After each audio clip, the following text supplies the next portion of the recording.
বিষাক্ত তৃষ্ণা, লেখিকা আয়রা নূর, পর্ব সংখ্যা ৯।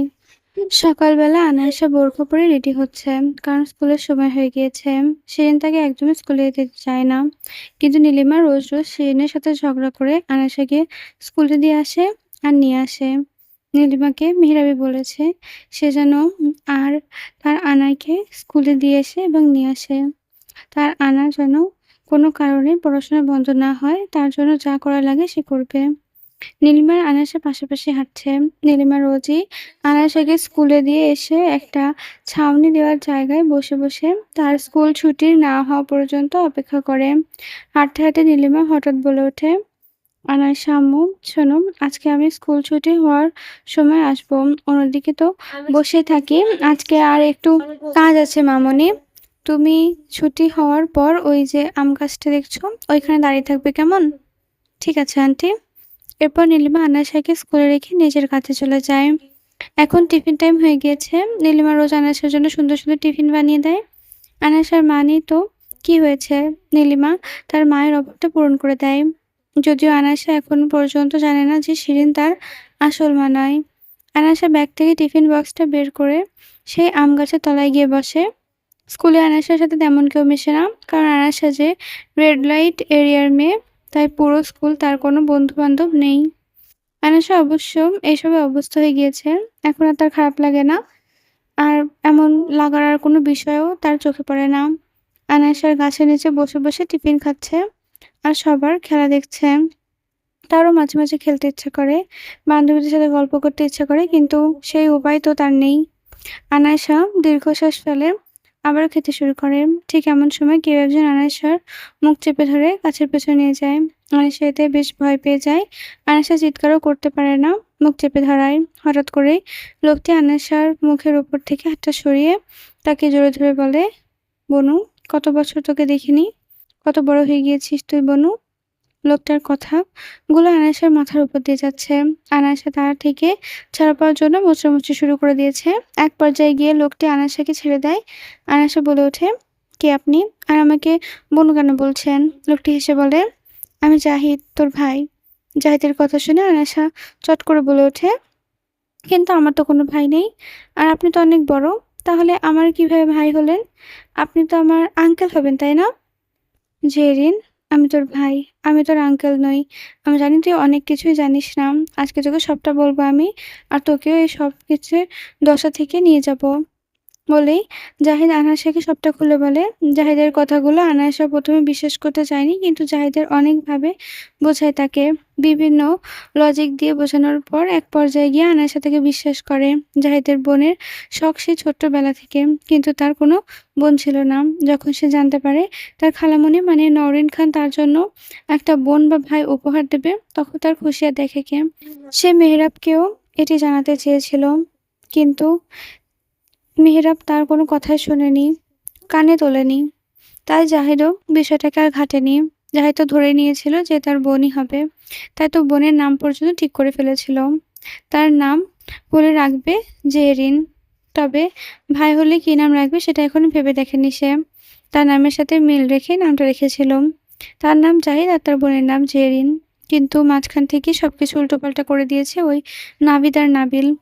সেই দিন মিসেস নীলা আর জাহিদের গুলি লাগার পরও বেঁচে ছিল। জাহিদের সেরকম লাগেনি। গুলিটা হালকা একটু ছুঁয়ে বের হয়ে গিয়েছিল, কিন্তু নাভিদ মনে করেছিল যে জাহিদ আর মিসেসের নীলার গুলি বেশ ভালোভাবে লেগেছে। মিসেস নীলার অবস্থা বেশ খারাপ হয়ে গিয়েছিল। ১৪ বছরের জাহিদ নিজের মাকে নিয়ে দিশেহারা হয়ে পড়েছিল তখন। অনেক কষ্টে আশেপাশের লোকদের সাহায্যে সে তার মাকে নিয়ে হসপিটালে অবধি পৌঁছায়। মাকে হসপিটালে ভর্তি করেই পুলিশ স্টেশনে যায় আর পুরো ঘটনা বলে। এরপর পুলিশ তাকে নিয়ে জেলাল মঞ্জিলে পৌঁছায়। ততক্ষণে সবকিছু শেষ হয়ে গিয়েছে। পুরো জেলাল মঞ্জিল আগুন দাউ দাউ করে জ্বলছিল, যেটা দেখে জাহিদ বেশ ভেঙে পড়ে। ভেতরে তার পুরো পরিবার ছিল। পুলিশ তদন্ত চালিয়েছে, তবে কোনো খোঁজ পায়নি, তাই সেই কেসটা সেখানে বন্ধ করে দেওয়া হয়। এরপর জাহিদ ও তার মাকে নিয়ে আত্মগোপনে চলে যায়, কারণ নাভিদ যদি একবারও জানতে পারে যে তারা বেঁচে আছে তাহলে তাদেরকে খুঁজে ঠিকই মেরে ফেলবে। নাভিদ যে তাদের পুরো পরিবারকে খুন করেছে সেটা মিসেস নীলা জানেন, কারণ তিনি নাভিদের মুখ দেখে ফেলেছিলেন। মাহিরা জেহরাইলকে তো নাভিদ মেরেই ফেলেছিল, কিন্তু মিসেস নীলাকে মারেননি। সেই ঘটনার বেশ কয়েক মাস পর জাহিদ তার মাকে নিয়ে ইতালি চলে যায়, কারণ এই দেশে তার আপন বলতে কেউই রইল না। আর কোনোদিনও এই দেশে আসার পরিকল্পনা ছিল না তাদের, কিন্তু কিছুদিন আগে তার বন্ধু সাদ তাকে ফোন করে বলে যে নওরিন খান আর তার মেয়ে এখনো বেঁচে আছে। জাহিদ সাদকে জিজ্ঞেস করে কিভাবে সে এসব জানতে পারল। তখন সে জাহিদকে সবটা খুলে বলে। সাদের মা ছিলেন একজন গাইনোকোলজিস্ট। তিনি নওরিন খানের ডেলিভারি করেছিলেন সে সময়। তার একটা মেয়ে হয়েছিল যে হসপিটাল থেকে চুরি হয়ে যায়। ওনার কথাগুলো শুনে সাদ ভাবে যে তার মেয়ের বয়স হয়ে গিয়েছে, হয়তো উনি ভুলে গিয়েছেন। কিন্তু সাদের কাছে বিষয়টা বেশ খটকা লাগে। জাহিদের মুখে সে সব ঘটনা শুনে নওরিন খান এবং মেহরাবের নাম শুনতে পায় সে। সাদ নিজের মাকেও তাদের ব্যাপারে বলেছিল, যেটা শুনে তার একই কথা মনে আছে। সাদ প্রথমে বিষয়টা তাকে আমলে নেয় না, কিন্তু তবুও শেষে হসপিটালে 15 বছর আগের রেকর্ড চেক করতে দেখতে পায় যে সত্যি সত্যিই তার মা নওরিন খান নামের একজন ডেলিভারি করেছিলেন। যে বিষয়টা সাদ জাহিদকে জানায়। জাহিদ জানা মাত্রই তার লোক লাগায় পুরো বান্দরবান জুড়ে। তারাই মেহরাব আর আনাসার খবর জাহিদকে দেয়। তবে নওরিন খানের খবর তারা পায় না, যেহেতু পুরো বান্দরবান জুড়ে সেই সময় মেহরাবের দাপট ছিল বেশি। তাই জাহিদ মেহরাবের খবরটা জানতে পারে, আর এটাও জানতে পারে যে মেহরাব আরওয়ার্ড শাসনের আড়ালে এক বিশাল ব্যবসায়িক সাম্রাজ্যের মালিক এবং ভয়ানক মাফিয়া কিং। আর সেই সময় হসপিটাল থেকে মেহরাবই আনাইসাকে চুরি করে ওই রেড লাইট এরিয়াতে ফেলে এসেছিল। সবটা জানার পর জাহিদ আর এক মুহূর্ত দেরি করেনি, তখনই রওনা হয় বাংলাদেশের উদ্দেশ্যে। তবে নিজের সাথে মিসেস নীলাকে নিয়ে আসেন না, কারণ সে সবাইকে নিজের সাথে করে এই দেশে ফিরে আসতে চায়। তাই আর মিসেস নীলাকে দেশে নিয়ে আসা হয় না। জাহিদ মুখে সবটা শোনার পর আনাইসা আর নিজের চোখের পানি ধরে রাখতে পারে না। জাহিদ আনাইসাকে শান্ত করে বলে, বনু, তুই আমার সাথে চল, তোকে আর এই দেশে থাকতে হবে না, ওরা তোকে মেরে ফেলবে। আনাইসা ফোঁপাতে ফোঁপাতে বলে, না, আমি যাব না। ওই লোকগুলো আমাকে পুরো পরিবার শেষ করে দিয়েছে। আর আপনি তো বললেন যে আমার আম্মু বেঁচে আছে, তাহলে তাকে না নিয়ে আমি কোথাও যাব না। তুই আমাকে তুমি বলে ডাক, বনু। আর তুই চিন্তা করিস না, আমি খালামণি আর মেহেরাবকেও নিয়ে যাব। কিন্তু আগে তোকে বাঁচাতে হবে। তুই ছোট, নিজের প্রোটেক্ট করতে পারবি না, তাই আমি তোকে এখান থেকে নিয়ে যাব। না, আমি যাব না, দয়া করে আমাকে নিয়ে যাবে না। তুমি এখানে সেফ নও, ওরা তোকে মেরে ফেলবে। জাহিদের কথা শুনে আনাইসা বলে, আমাকে সেভ করার মানুষ আছে। আপনাকে, মানে তোমাকে চিন্তা করতে হবে না ভাইয়া। তবে তোমাকে একটা কাজ করতে হবে। কি কাজ? এরপর আনাসা জাহিদকে কিছু একটা বলে। জাহিদ আনাসের কথা শুনে বলে, ঠিক আছে, তাহলে তোকে এখন থেকে খুব সাবধানে চলাফেরা করতে হবে। আর মাঝে মাঝে আমি আসবো তোর সাথে দেখা করতে। হুম। এতক্ষণ টিফিন টাইমও শেষ হয়ে গিয়েছে। আনাসা দৌড়ে দৌড়ে ক্লাসরুমে চলে যায়। স্কুল ছুটি হয়ে গেছে, প্রায় আধা ঘন্টা হতে চললো, কিন্তু নীলিমা আসার কোনো নামগন্ধ নেই। আনাসা আর বসে থাকতে না পেরে তাই সে হাঁটা ধরলো একাই বাড়ি ফেরার উদ্দেশ্যে। কিন্তু কিছু দূর যেতে আনাসা লক্ষ্য করে কিছু বকরা ছেলে তার পিছু পিছু আসছে। আর কি সব কথা বলছে। আনাসা তাদেরকে লক্ষ্য করে হাঁটার বেগ আরো বাড়িয়ে দিল। ছেলেগুলো আনাসের সাথে তাল মিলিয়ে হাঁটার গতি বাড়ালো। এক পর্যায়ে আনাসা দৌড়াতে শুরু করে, ফলে আনাসার বোরখার সাথে পা বেঁধে পড়ে যায়। ছেলেগুলো আনাসাকে পড়ে যেতে দেখে হাসতে হাসতে তার দিকে এগিয়ে আসে আর তাকে ঘিরে ফেলে। তাদের মধ্যে একটা ছেলে বলে ওঠে, আরে দেখ, কল গার্ল যে, তুমি আমাদেরকে একটু সার্ভিস দিতে পারবে? চিন্তা করো না, আমরা তোমাকে চড়া পেমেন্ট দেবো। আনাসা ধীরে ধীরে পেছাতে থাকে আর ছেলেগুলো তার দিকে এগোতে থাকে। আনাসা ভয়ে হাত পা কাঁপতে শুরু করে, বারবার আশেপাশে তাকাচ্ছে যেন সে কাউকে খুঁজছে। রাস্তাটাও খুব শুনশান। চিল্লিয়েও কেউ সাহায্য করতে আসবে না। একটা ছেলে তার দিকে এগিয়ে এসে তার বোরখার দিকে হাত বাড়ায়। ছেলেটা কিছু করতে যাবে, এমন সময় কেউ তার হাত চেপে ধরে। তাকে দেখে আনাসার মুখে হাসি ফুটে ওঠে, কারণ এটা ছিল মেহেরাব। সে জানতো মেহেরাব ঠিকই তার উপর নজর রাখে। গত কয়েকদিন আনাসা খুব ভালো করে লক্ষ্য করেছে যে মেহেরাবই তার ওপর নজর রাখছে। মেহেরাব ছেলেটি তার হাত খুব শক্ত করে মুচড়ে দেয়। ছেলেটির হাতের সাথে চিৎকার করে ওঠে। মেহরাব মুখে মাস্ক ছিল, কিন্তু আনাসা ঠিকই তাকে চিনতে পেরেছে, কারণ মেহরাবের হাতে একটা মোটা চেইনের মতো ডিজাইনের ব্রেসলেট রয়েছে, যেটা আনাসা শুরু থেকে লক্ষ্য করে এসেছে। তাই মেহরাবকে চিনতে তার 1 সেকেন্ডও সময় লাগেনি। মেহরাব বাকি ছেলেদের কাছে গিয়ে বলে, কে যেন বলেছিলি ওকে? কলকার, তাই না? কলকার বলেই মেহরাব সবাইকে ধরে আচ্ছা মতো মারতে শুরু করে। আর আনাকে কলকাল বলার সাহস তাদেরকে গুছিয়ে দিতে থাকে। মেহরাব শক্ত করে বলে, তোর শ্বাস কিভাবে হয় যে তুই ওকে কলকাল বলিস? বলে আবারও মারতে শুরু করে। পরিস্থিতি এবার হাতের বাইরে চলে যাচ্ছে। তাই আনাস শাহ উঠে গিয়ে মেহেরাবকে ঠেকানোর চেষ্টা করে। কিন্তু তার দ্বারা কি আর মেহেরাবকে ঠেকানো সম্ভব? তাও আনাসে চেষ্টা করছে মেহেরাবকে আটকানোর। মেহেরাবও এবার থেমে যায়। মেহেরাব থেমে যেতেই ছেলেগুলো যান হাতে নিয়ে পালিয়ে যায়। মেয়েরা বানাসের দিকে তাকিয়ে কড়া গলায় বলে, "একা, একা রাস্তায় কি করিস? তোর সাথে একটা মরে থাকার কথা আছে না? সে কোথায়? একা, একা কেন তুই?" আনিশা কাঁপো, কাঁপো গলায় বলে, "আন্টি আসতে খুব লেট করছিল। আমি তাই একা, একা চলে এসেছি। কিন্তু আপনি কিভাবে জানলেন যে আমার সাথে একজন মহিলা থাকে?" আনিশা ইচ্ছে করে এই প্রশ্নটা মেহেরাবকে করেছে। এটা দেখার জন্য যে মেহেরাব তাকে কি জবাব দেয়। কিন্তু মেহেরাব তো এত সহজ মানুষ নয়। সে কেনই বা নিজের কাজের কৈফিয়ত অন্য কাউকে দেবে? তাই মেহেরাব কথা ঘোরাতে বলে, "এবার থেকে যেন তোকে একা, একা রাস্তায় ফেরাতে করতে না দেখি।" আনিশা নিজের কাঙ্ক্ষিত জবাব না পেয়ে আবার প্রশ্ন করে, "আমি আপনাকে যেটা জিজ্ঞেস করলাম, উত্তর দিচ্ছেন না কেন সেটার?" মেহরাব মাথায় এবার আগুন উঠে যায়। সাহস কত এটুকু মেয়ের? তাকে মেহরাব জেরায়েলকে প্রশ্ন করছে। মেহরাব জল শক্ত করে আনায়াসকে বলে, "এই মেয়ে, বয়স কত তোর? খুব বেশি কথা বলতে শিখে গিয়েছিস না? এত কথা বলতে হবে কেন তোকে? চুপ করে থাকতে পারিস না?" বলেই মেয়েরাব আনায়াসের হাত ধরে টেনে ওইখান থেকে নিয়ে যেতে লাগলো। আনায়াস আর মেহরাবকে আর ঘাঁটল না। কারণ সে বুঝতে পেরেছে মেহেরাব বেশ রাগী একটা মানুষ। বেশি কথা বলা হয়তো পছন্দ করে না। মেহেরাব আনায়াসাকে একটু এগিয়ে দেয়। বাড়ি ঢোকার আগে আনায়াসা মেহেরাবকে বলে, "আচ্ছা আপনি কে? আর আমাকে কেন বাঁচালেন?" মেহেরাব আনায়াসের সামনে এসে দাঁড়ায়। নিজের পকেট থেকে হাত গুজে শক্ত কথায় বলে, "তোকে কেন বাঁচালাম সেটা এখন না জানলেও চলবে। সময় হলে সবটা নিজে জানতে পারবি।" বলেই মেহেরাব চলে যেতে নেবে তখনই আনায়াসের পেছন থেকে তাকে ডেকে ওঠে, "আপনার নামটা তো বলে যান।" মেহেরাব আনায়াসের কথা শুনে দাঁড়ায়। কিন্তু পেছনে ঘুরে না। আনিশা আবার বলে, "আপনি আমাকে সাহায্য করেছেন। নামটা অন্তত বলে যান।"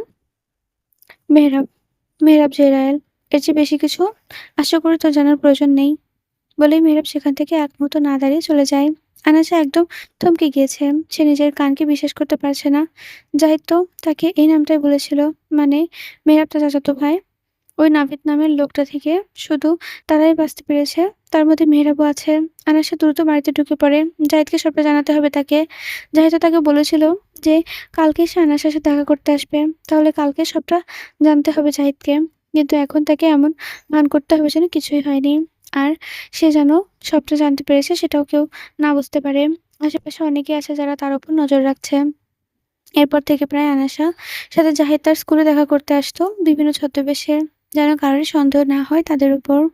তবে জাহিদ সরাসরি আনায়াসের সাথে কথা বলতো না। চিঠির মাধ্যমে সে আনায়াসের সাথে তলে, তলে যোগাযোগ রাখত। জাহিদও তলে, তলে নাভিদের খোঁজ খবর রাখতে শুরু করে। তবে আর কতদিন সে এভাবে থাকবে?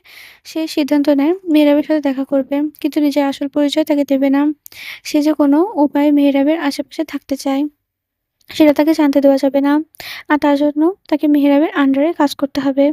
যেভাবেই হোক কাজ করতেই হবে। জাহিদও নিজের কাজের মাধ্যমে মেহেরাবের মন জয় করে নেয় আর হয়ে ওঠে মেহেরাবের বেশ বিশ্বস্ত লোক। তবে মেহেরাব জাহিদের আসল পরিচয় এখনো অব্দি জানে না। এভাবে চলছে তাদের জীবন। কিন্তু বিপত্তি ঘটল তখন, যখন মেহেরাব আনায়াসাকে নিজের ম্যানশনে আনতে চায়। আনায়াসা ১৮ বছর হয়ে গিয়েছে। তাই তাকে নিজের কাছে রাখতে গেলে লিগ্যালি কাগজপত্র দরকার। মেহরাব চাইলেই আনাশাকে এমনি নিজের কাছে রাখতে পারত। তবে মেহরাব সেটা করেনি। সে আনাশার লিগ্যাল গার্ডিয়ান হয়ে তাকে নিজের কাছে নিয়ে আসে। সে আনাশাকে বিয়ে করে। মেহরাব যখন আনাশাকে হসপিটালে ওই পেপারে সাইন করতে বলে, তখন আনাশার মনে সন্দেহ দানা বাঁধে। আর মেহরাবের কৌশলে কাগজগুলো সে সাইড করে আনাশাকে সাইন করতে বলে। কিন্তু আনাশাও কম চালু নয়। সেও একটা চালাকি খাটায়। সে সরাসরি পেপারে সাইন করতে বারণ করে দেয়। আর তখনই মেহরাবের মাথায় আগুন জ্বলে ওঠে। সে যেকোনো মূল্যে আনাসেকে নিয়ে ওই পেপারে সাইন করাতেই চায়। এমনকি হসপিটালেও মেয়েটাকে ছাড়েনি। কষ্ট দিয়ে জোর করে সাইন করিয়েছে। ততক্ষণে আনায়াসাও দেখে নিয়েছে যে এটা তাদের রেজিস্ট্রি পেপার ছিল। কিন্তু মেহরাবের ব্যবহারে তার কাছে একদমই ভালো লাগেনি। কারণ মেহরাব অল্প, অল্প বিষয়ে খুব অ্যাগ্রেসিভ হয়ে যাচ্ছিল। যেটা আনায়াসের কাছে বেশ সন্দেহজনক লাগে। সাথে, সাথে মেহরাব তখন কিছু মেডিসিনও নিত। তবে আনায়াসার মূল লক্ষ্য তো ছিল মেহরাবের ওই বন্দি জীবন থেকে পালিয়ে আসার সত্যটা সবার সামনে আনা এবং এতগুলো বছর ধরে মেহরাবের যে ধোঁয়াশার মধ্যে ছিল সেটা দূর করা। জাহিদ অনেকবার মেহরাবকে সত্যিটা জানাতে চেয়েছিল। তবে আনাসে বারণ করেছিল। আনাসা চাইলেও তখন মেহরাবের ভুল ধারণা ভাঙতে পারত না। কারণ একে তো আনাসের কাছে কোনো প্রমাণ ছিল না। আর দ্বিতীয়ত মেহরাব তো তখন ছিল একটা ঘোরের মধ্যে, যেটা আনাসে ভালোই বুঝতে পারছিল। তখন মেহেরাবকে আনাইসা বা জাহিদ যাই বলুক না কেন মেহেরাব কখনোই সেটা বুঝতে চাইতো না। আর জাহিদ মিসেস নীলাকেও দেশে এনে বিপদে ফেলতে চায়নি। কারণ মিস্টার নাবিল আর নাভিদ জাহিদকে না চিনতে পারলেও মিসেস নীলাকে তো ঠিকই চিনে ফেলত। আর জাহিদ নিজের মায়ের জীবন নিয়ে কোনো রিস্ক নিতে চায়নি। আনাস আর জাহিদের একটা লক্ষ্য ছিল সবটা মেহেরাবের সামনে প্রমাণসহ আনতে। আর সব সত্যি মেহেরাবের সামনে আনতে গেলে জাহিদ বা আনায়সাকে বাইরে বের হতে হবে। তবে জাহিদ তো যেতে পারবে না, কারণ মেহেরাবের গতিবিধির উপর লক্ষ্য রাখার জন্য মিস্টার নাবিল মেহেরাবের ডান হাত জাহিদের উপরও নজর রাখতে শুরু করে দিয়েছে, যেটা জাহিদ আর আনায়সা খুব ভালো করে বুঝতে পারে। তখন আনায়সা অন্য প্ল্যান তৈরি করে মিস্টার নাবিল আর নাভিদের জন্য সত্যটা মেহেরাবের সামনে আনার। আনাসা যেহেতু সবার সামনে সহজ সরল ভাব নিয়ে থাকতো, সে ছিল সকলের সন্দেহের তালিকার বাইরে। আর এই সুযোগকে কাজে লাগিয়ে আনাসা ঠিক করে যে সে মেহেরাবের ম্যানসন থেকে পালাবে আর নিজের কাজ জারি রাখবে। কিন্তু মেহেরাব তো আনাসাকে বাইরে যেতে দেওয়া তো দূরের কথা, তার রুম থেকে পর্যন্ত বের হতে দিত না। কিন্তু আনাইসা ঠিক মেহেরাবের চোখে ফাঁকি দিতে ম্যানসন থেকে পালিয়ে যায়। আনাসা মেহেরাবের থেকে পালিয়ে ৬টা মাসের জন্য আত্মগোপন হয়ে যায় আর জাহিদের সাহায্য নিয়ে নিজের কাজ চালিয়ে যায়। তবে কেউ তাকে সন্দেহ করে না, আর জাহিদকেও না। অন্যদিকে সেই ৬টা মাস তো মেহেরাবের অবস্থা খারাপ হয়ে গিয়েছিল, কারণ কোথাও সে তাকে আনাকে খুঁজে পাচ্ছিল না। জাহিদও খেয়াল করে যে মেহেরাবের ব্যবহার কেমন যেন অস্বাভাবিক হয়ে যাচ্ছে দিনকে দিন। এই ৬ মাসে মিস্টার নাবিল এবং তার মেয়ে ফাইজা জেহরাইল ম্যানসনে যতবারই ছিল চোখে পড়ার মতো। তারা ২ দিন পর, পর মেহেরাবের সাথে দেখা করতে আসতো। আর কি মেডিসিন তাকে দিয়ে যেত। এমন করে ৬ মাস যাবৎ তারা মেহেরাবকে ড্রাগস দিতে থাকে। তবে সেটাও সকলের অগোচরে। জাহিদ খেয়াল করে ছোটবেলায় যে মেহেরাবকে সে দেখেছিল আর এখন নিজের চোখের সামনে যে মেহেরাবকে সে দেখছে, তাদের মধ্যে আকাশ পাতাল তফাৎ আছে। কারণ ছোটবেলায় ওই মেহেরাব রাগ জেদ থাকলেও এখনকার মতো এত সাইকো অ্যাগ্রেসিভ আর ভায়োলেন্ট ছিল না। মেহেরাবের সাথে নিশ্চয়ই এমন কিছু ঘটেছে যেটা জাহিদ ঠিক ধরতে পারছে না। মেহেরাবের অবস্থা আরো বেগতিক দেখে জাহিদ আনায়সাকে সবটা জানায়। আনায়সা এতগুলো বছর পর মুক্তির স্বাদ গ্রহণ করে মেহেরাবের কাছে ফিরতে চায়নি, কারণ সে খুব ভালো করে জানে যে সে যদি আবার মেহেরাবের কাছে ফিরে যায় তাহলে মেহেরাব তাকে আবারও বন্দি করে ফেলবে, তাকে তিলে তিলে শেষ করে দেবে, আরো কষ্ট দেবে মেহেরাব তাকে। কিন্তু তার কাছে আর কোনো উপায় ছিল না। মেহেরাবের কাছ থেকে তো তাকে ফিরতেই হবে। আনাসা নিজের ইচ্ছার বিরুদ্ধে গিয়ে এক লোককে দিয়ে মেহেরাবকে ফোন করায়, তার অবস্থা জানায়। যেটা জানার পর মেহেরাবও দেরি না করে আনাসের কাছে পৌঁছে যায় আর তাকে ম্যানসনে নিয়ে এসে আবার বন্দি করে ফেলে। এরপর শুরু হয় আনাসের জীবনে নরক যন্ত্রণা। পদে, পদে মেহেরাব তাকে আঘাত করছে, বাজে, বাজে কথার মাধ্যমে কষ্ট দিচ্ছে, কিন্তু আনাসা সবকিছু মুখ বুজে সহ্য করে গিয়েছে। মাঝে, মাঝে তো মরে যেতে ইচ্ছা করতো তার, কিন্তু তার হাত পা বাঁধা ছিল। যতদিন না সে নিজের পরিবারের খুনিদেরকে নিজের হাতে শাস্তি দিতে পারবে, ততদিন সে মরতেও পারবে না। জাহিদও হাত পা বাঁধা ছিল। সেও মেহেরাবকে আটকাতে পারেনি। নিজের চোখের সামনে তার আদরের বোনটা দিনের পর দিন মেহেরাবের হাতে মার খেত। কষ্ট ও যন্ত্রণা সহ্য করে গিয়েছে, কিন্তু জাহিদ তাকে আটকাতেও পারেনি। অবশ্য জাহিদ আটকাতে গেলে আনায়াসেই তাকে ইশারায় বারণ করে দিয়েছে। আনায়াসও দেখতে চেয়েছিল যে মেহেরাব আর কত নিচে নামতে পারে। কিন্তু একদিন আনায়াসের আড়ালে এক ফাইজার কথা সে শুনে ফেলে। ফাইজা মিস্টার নাবিলের সাথে ফোনে কথা বলছিল। "ড্যাড, তুমি মেহেরাবকে ড্রাগ দিচ্ছ। সেটা আরও কিছু ডোজ বাড়িয়ে দাও। মেহেরাবের ডোজ শেষ হয়ে যাচ্ছে। আর তুমি তো জানোই, ডোজ শেষ হয়ে গেলে মেহেরাব আগের মতো সুস্থ হয়ে যাবে।" ফোনের ওপাশ থেকে মিস্টার নাবিল কিছু বললেন যা আনায়াসা শুনতে পায়নি। তবে ফাইজা আবার বলে, "একবারেই হাই ডোজ দিলে কিছু হবে না।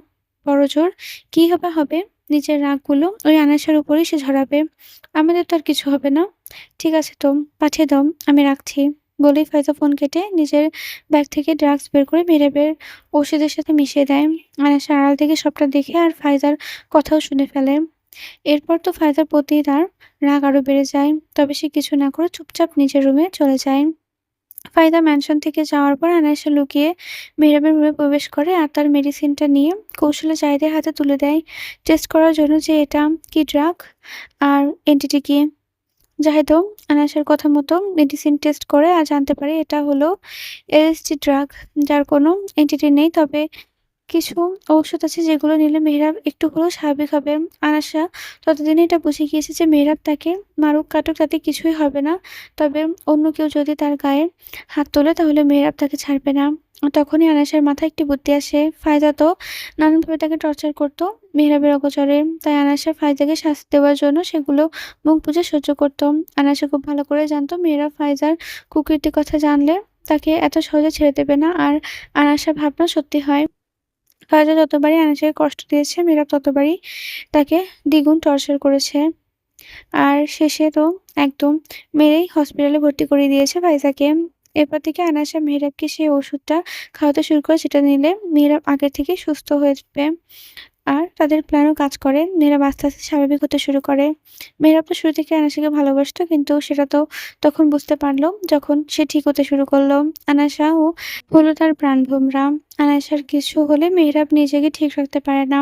আস্তে, আস্তে মেহেরাব সুস্থ হতে শুরু করল, কিন্তু আনায়াসার রাগ মেহেরাবের প্রতি দিন, দিন বাড়তে থাকে। কারণ মেহেরাব তাকে বিয়ে করেছে, অথচ নিজের মুখে তা স্বীকার করছে না। ফলে আনায়াসাও মেহেরাবের থেকে দূরত্ব বজায় রাখতে শুরু করে। মেহেরাবের প্রতি একটা কথা যেন তার গায়ে কাঁটার মতো বিঁধতে শুরু করে সেই সময়। এর মধ্যে আনায়াসের শরীরটাও মাঝে, মাঝে খারাপ করে। আনায়াসা তখনও জানত না যে তার ভেতর ছোট একটা প্রাণ বেড়ে উঠছে। কিন্তু নাভিদ আর মিস্টার নাভিদ জানতেন। যখন সব দিক থেকে তারা হাঁটতে বসেছিল, তখন নাভিদের মাথায় একটা বুদ্ধি আসে। আর সেটা হলো আনায়াসাকে দিয়ে মেহেরাবকে খুন করা। তবে নাভিদ আর মিস্টার নাবিল তো আর জানতেন না যে তাদের পিঠ পিছে আনায়াসা আর জাহিদ খুব বড় একটা গেম খেলছে। তারা যতটা সহজ সরল ভেবেছিল আনায়াসাকে, আসলে সে ঠিক অতটা সহজ সরল মেয়ে মোটেও নয়। আনায়াসার সাথে নাভিদ কথা বলার পর থেকেই আনায়াসা আর মেহেরাবের উপর বেশ কড়া নজর রাখতে শুরু করে, যেন মেহেরাব তাদের মধ্যে কোনো প্ল্যান সম্পর্কে জানতে না পারে। আর আনায়াসাও মেহেরাবকে কিছু বলে না, কারণ তাদের প্ল্যান তো ছিল অন্য কিছু। নাভিদের দেওয়া বিশেষ শিশিটা আনায়াসা সেই দিন কৌশলে বদলে দিয়েছিল। যেহেতু আনায়াসা জানতে পেরেছিল যে নাভিদ তাদের উপর নজর রাখছে, তাই আনায়াসা তাদের কাজ কথা মতন করতে শুরু করে। আনায়াসা আর জাহিদ তাদের সব গতিবিধি পর্যবেক্ষণ করছিল নিজেদের লাগানো স্পাইয়ের মাধ্যমে। তাদের সকল আপডেট আনায়াসাকে দিচ্ছিল সেই স্পাই। চোখের দেখা সে সবসময় ঠিক করে হবে সেটা এমন নয়। নাভিদ জানত না যে আনায়াসা তার কথা মতোই কাজ করছে, কিন্তু আনায়াসা তো সেটা করছিল না।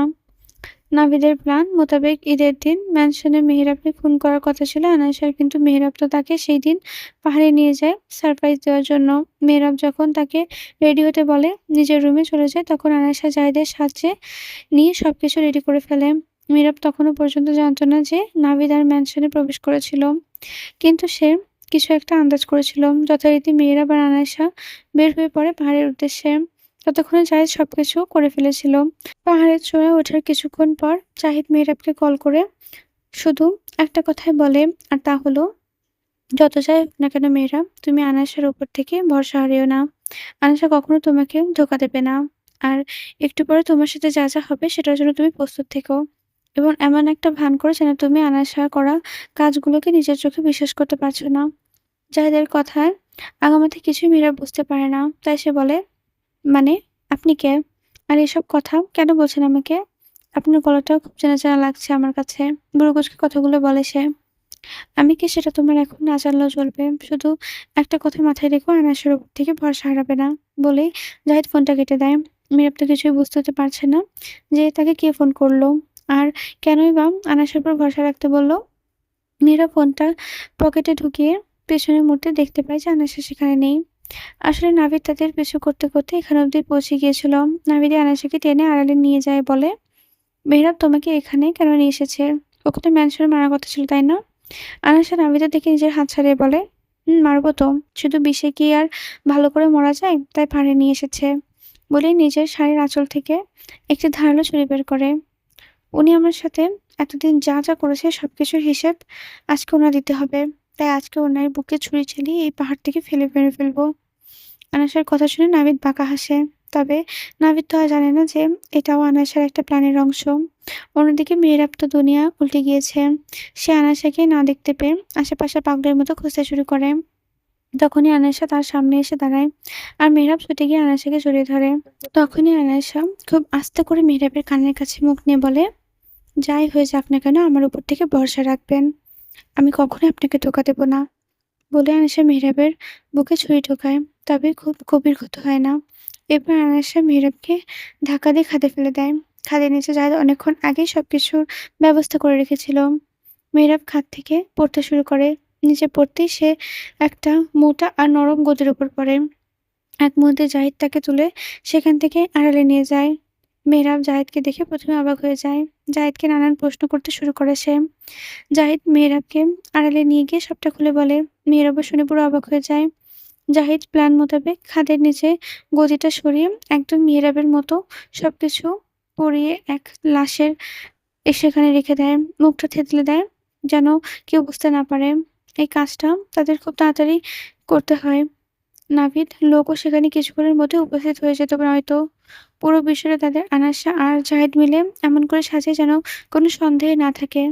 নাভিদের লোকগুলো এসে সেই লাশকে মেহরাবের লাশ মনে করে মিস্টার নাবিলের কাছে পাঠিয়ে দেয় ডিএনএ টেস্টের জন্য। যথারীতি ডিএনএ টেস্টের রিপোর্ট আসতেই সেখানে লোকদের হাতে করে জাহিদের রিপোর্টটা আসলে অগোচরে পাল্টে দেয় সেগুলো।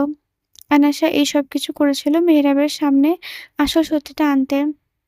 সে নিজের সেই লকেটের মধ্যে একটা রেকর্ডার সেট করে, যেটা কানেক্ট ছিল জাহিদের ল্যাপটপের সাথে। এতটা সতর্কতার সাথে আনাসা কাজটা করেছে যে মেহরাব পর্যন্ত টের পায়নি। এই সবকিছু শুধুমাত্র জাহিদ আর আনাসাই জানত। নাভিদ আনাসাকে এতক্ষণ যা কিছু বলেছে সবকিছুই ল্যাপটপে জাহিদ আর মেহরাব শুনেছে।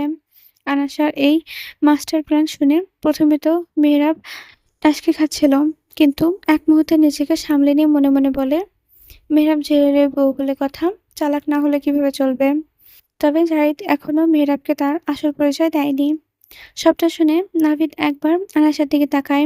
আনাসার দিকে তাকাতেই দেখতে পায় সে তার দিকে অগ্নি দৃষ্টি নিয়ে তাকিয়ে আছে। নাভিদ বুঝতে পারে যে এই আনাসা কোনো সাধারণ মেয়ে নয়। সে আনাসাকে যতটা সহজ সরল ভেবেছিল, আনাসা তার থেকেও বেশি চতুর। এই আনাসা হলো গভীর জলের মাছ, যার মনের ভেতর কখন কি চলছে সেটা বোঝা বড় দায়। মেহরাব নাভিদকে ছেড়ে দিয়ে নাভিদের মুখ বরাবর একটা ঘুষি মারে। ঘুষির টাল সামলাতে না পেরে নাভিদ ছিটকে দূরে পড়ে যায়। ফলে তার পকেট থেকে বন্দুক বের হয়ে আনাসার পায়ের কাছে এসে পড়ে। মেহরাব নিজের উপর থেকে কন্ট্রোল হারিয়ে ফেলেছে। সে নাভিদের কাছে গিয়ে তাকে বেধড়ে মারতে শুরু করে। এলোপাথারি মারতে মারতে নাভিদের নাক মুখ দিয়ে রক্ত বের হয়ে দিয়েছে মেহরাব। তখনই পেছন থেকে আনাসা মেহরাবকে বলে, আমার হাতটা খুলে দিন না, হাতে খুব লাগছে। আনাসার ডাক শুনে মেহরাব তার দিকে ঘুরে তাকায়। মেহরাব নাভিদকে ছেড়ে দিয়ে আনাসের কাছে গিয়ে জলদি হাতের বাঁধন খুলে দেয়। সারা মুখে অজস্র জমিতে ভরিয়ে দেয়। তারপর নিজের সাথে শক্ত করে জড়িয়ে ধরে বলে, আনা, তুই ঠিক আছিস তো? প্রায় ২টা দিন হলো আমি তোকে দেখি না, তোকে কাছে পাই না। আমার ভুল হয়ে গিয়েছে। আমাকে মাফ করে দে। ওই জানোয়ারদের জন্য আমি তোকে কত না কষ্ট দিয়েছি। আমাকে মাফ করে দে প্লিজ। মাথায় হাত বোলাতে বোলাতে কতগুলো বলে মেহরাব। তখনই আনাসা মেহরাবকে নিজের থেকে সরিয়ে দিয়ে পায়ের কাছে পড়ে থাকা বন্দুকটা হাতে তুলে নিয়ে নাভিদের ২ পায়ে আর ২ হাতে বাহুতে গুলি করে। আসলে নাভিদ উঠে মেহরাবকেই মারতে আসছিল। তবে গুলিগুলো নাভিদের হাত আর পায়ের পাশ ছুঁয়ে বের হয়ে যায়। নাভিদের হাতে পায়ে গুলি পাশ ছুঁয়ে বের হয়ে গেলেও বেশ রক্ত পড়ছে। গুলি চালাতে গিয়েও আনায়াসের হাত কাঁপছিল, কারণ এর আগে সে কখনোই গুলি চালায়নি। শুধু বেশ কয়েকবার লুকিয়ে লুকিয়ে মেহেরাবকে গুলি চালাতে দেখেছিল। আনায়াসা সরাসরি নাভিদের বুকে গুলি করেনি, কারণ বুকে গুলি লাগলে তো নাভিদ একেবারে মরে যাবে, আর যেটা আনায়াসা একদমই হতে দিতে চায় না। নাভিদ যা করেছে এতে এত সহজ মৃত্যু তার জন্য নয়, তার মৃত্যু তো আরো কঠিন হবে। নাভিদকে তো সে এত সহজে মারতে দেবে না। তিলে তিলে মরতে হবে নাভিদকে, ঠিক যেভাবে তার পরিবারকে শেষ করেছে তাকে, এবং সেরকমভাবে নিকৃষ্ট মৃত্যু দিতে চায় সে। মেয়েরা হতভম্ব হয়ে আনাসার দিকে তাকিয়ে আছে, কারণ আনাসা যে ভীতু মেয়ে, সামান্য একটু শব্দে চমকে উঠবে, অথচ সেই মেয়েই কিনা হাতে বন্দুক নিয়ে ঠাস ঠাস করে গুলি করে দিল। যদিও গুলিগুলো শরীর ভেদ করেনি, তবুও আনাসার সাহস বলতে হবে। এই আনাসাকে তো মেয়েরা আগে কখনোই দেখেনি। এই আনাকে তো সে চেনে না। তার আনা তো খুব জেদি, কিন্তু এত সাহসী নয়। সে তো একদম সহজ সরল বোকা প্রকৃতির একটা মেয়ে। এত সাহস তার আসলো কোথা থেকে? মেয়েরা ভাবনার মাঝে আনাসা বলে ওঠে, এই জানোয়ারটাকে কঠিন থেকে কঠিনতর শাস্তি দেবেন। শুধু একে নয়, এর ভাই মিস্টার নাবিলও যেন বাঁচতে না পারে। ঠিক যেভাবে কষ্ট দিয়েছে আমাদের পরিবারের মানুষগুলোকে, খুন করেছে, তাদের থেকেও বেশি কষ্ট যেন এরা পায়, তার ব্যবস্থা করবেন। ঝাঁঝালো কণ্ঠে কথাগুলো বলে আনায়াসা। আনায়াসার চোখ দিয়ে ঝরছে আগুন। মেহেরাব আর দাঁড়িয়ে থাকতে পারে না, নাভিদের কাছে যায়। মেঝে থেকে লুটিয়ে পড়া নাভিদকে টেনে তোলে। তবে এটাই ছিল মেহেরাবের জীবনের সবচেয়ে বড় ভুল। নাভিদ তার অগোচরে মেহেরাবের শরীরে সেই ইনজেকশনটা পুশ করে দেয়, যেটা সে আনায়াসের শরীরে পুশ করতে চাইছিল। এরপর সে হাসতে হাসতে বলে, আমার কাছে এসে বড় ভুল করেছিলি তুই মেহেরাব। এবার এই ভুলের মাসুল দেওয়ার জন্য প্রস্তুত হ। নাভিদ কথাগুলো শুনে মেহেরাব মাথায় আগুন ধরে যায়। তাই সে আবারও নাভিদের মুখে একটা ঘুষি মেরে দেয়। তখনই জাহিদ রুমে প্রবেশ করে। এত মার খেয়ে নাভিদ নিজের জ্ঞান হারায়।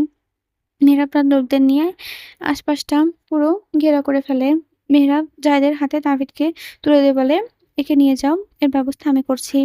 আর মিস্টার নাবিলের পুরো বাড়ি ঘেরাও করো। হুম। বলে জাহিদ নাবিদকে তুলে বের হয়ে যায়। মেহেরাব পেছনে ঘুরতে আনায়াসের কাছে এসে আবারও তাকে জড়িয়ে ধরে। আনায়াসা এবার মেহেরাবকে জড়িয়ে ধরে আর হাউমাউ করে কাঁদতে শুরু করে। এতক্ষণ তার মধ্যে জমে থাকা সকল কান্না উগরে ফেলে সে। কাঁদতে কাঁদতে আনায়াসা বলে, ওই জানোয়ারটা আমার আম্মুকে মেরে ফেলেছে। আমার চোখের সামনে আমার আম্মুকে মেরে ফেলেছে। এটা একটা মানুষ কিভাবে এত নিকৃষ্ট হতে পারে? আমার তো শুধু আম্মুই ছিল, তাকে আমার থেকে কেড়ে নিল। মেহেরাব আনায়াসের মাথায় হাত বুলোতে বুলোতে বলে, কাঁদিস না আনা। ওদের মৃত্যু আমি এতটা ভয়ানক করে দেব, তুই কল্পনা করতে পারবি না। একটু শান্ত হ আনা। এই অবস্থায় কান্নাকাটি করলে শরীর আরো খারাপ হবে। আনায়াসা তাও থামছে না। একাধারে কেটেই যাচ্ছে। মেহেরাব অনেক কষ্টে আনায়াসার কান্না থামায়। এরপর আনায়াসাকে পাজা কোলে নিয়ে সেখান থেকে বের হয়ে যায়। নরেন খানের লাশকে দাফনের কাপড় পরিয়ে খাটিয়াতে শুইয়ে দেওয়া হয়েছে। জেনারেল মেনসনের হলরুমে তাকে খাটিয়ে রাখা হয়েছে। আনায়াসা একদম স্তব্ধ হয়ে বসে আছে মায়ের খাটিয়ার পাশে। আনায়াসা একদম চুপ করে বসে আছে, ঠিক একটা কাঠের পুতুলের মতো। নড়ছেও না, কথাও বলছে না। হঠাৎ করেই কোকো দৌড়াতে দৌড়াতে আনায়াসার কোলে এসে উঠে পড়ল। কিন্তু আনায়াসার কোনো হেলদোল নেই। কোকো যখনই আনায়াসার কোলে ওঠে আনায়াসা তখনই কোকোকে আদর করে। কিন্তু আজকে আনায়াসা সেরকম কিছুই করছে না। কোকো আনায়াসার কোলের উপর লাফালাফি করছে, তাও আনায়াসা কোকোকে আদর না করে একদৃষ্টিতে মায়ের খাটিয়ার দিকে তাকিয়ে আছে। তাই কোকো তার কোল থেকে নেমে চলে যায়। চুপ করে মায়ের খাটিয়ার দিকে তাকিয়ে আছে। আনায়াসার চোখগুলো ফুলে গিয়েছে। আনায়াসাকে এমন করে বসে থাকতে দেখে মেহেরাব তার কাছে যায়। এক হাতে আনায়াসাকে জড়িয়ে ধরে নিজের কাছে নিয়ে আসে। মেহেরাবের শীতল স্পর্শ পেয়ে আনায়াসা তার দিকে ঘুরে তাকায়, ডুকরে কেঁদে ওঠে। এতগুলো বছর পর নিজের মাকে দেখলো, এত কিছু করলো মা তাকে বাঁচানোর জন্য, কিন্তু কাছে পাওয়ার সৌভাগ্য তার হলো কই? মেহেরাব আনায়াসার মাথায় হাত বুলিয়ে দিচ্ছে। কি বলে তাকে সান্ত্বনা দেবে মেহেরাব? আপনজন হারানোর কষ্ট সে নিজেও বোঝে। তার চোখের সামনে তার মা, বাবা, বোন, ভাগ্নিকে খুব নির্মমভাবে খুন করেছে ওই নাভিদ। এই শোক কোনো সান্ত্বনাতেই যাবে না। তাই মেহেরাবও আনায়াসাকে কিছু বলতে পারছে না। হঠাৎ করে এক মাঝবয়সী মহিলা কাঁদতে কাঁদতে নরেন খানের খাটের কাছে এসে বসে পড়লেন। মেহেরাব মহিলাটিকে দেখে চমকে উঠল। মুখটা অস্পষ্ট স্বরে বেরিয়ে এসলো, ফুপি। মেহেরাবের ডাক শুনে মিসেস মিনা তার দিকে তাকান, তবে মেহেরাবকে চিনতে পারেন না তিনি। জাহিদ নিজের মায়ের কাছে এসে তাকে জড়িয়ে ধরে সান্ত্বনা দিচ্ছে।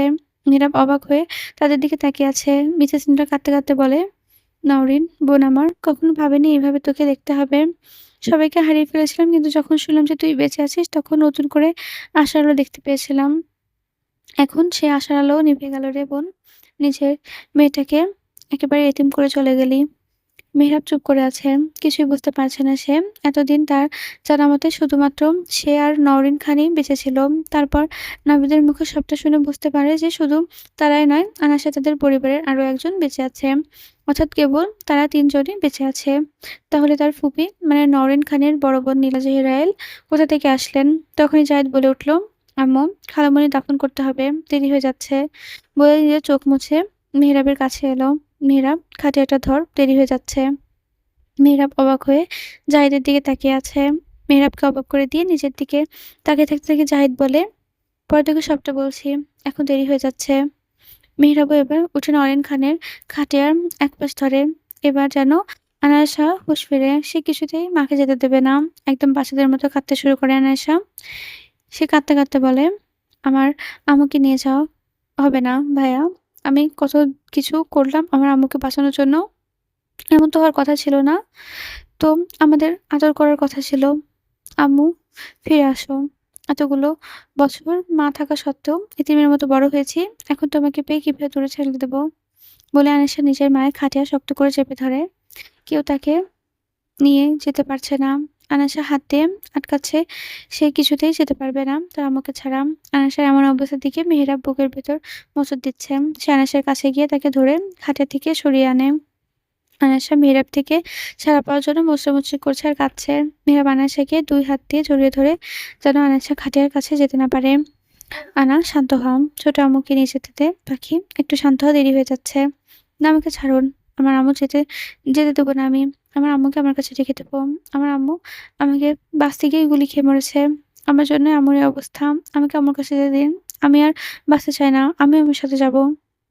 মেহেরাব আনাসাকে ছেড়ে দিয়ে তার মুখটা ২ হাতে আগলে নিয়ে ছলছল চোখে বলে, তুই চলে গেলে এই সাইকোটার কি হবে আনা? এই আমার দিকে তাকাও, ভালো করে দেখ আমাকে।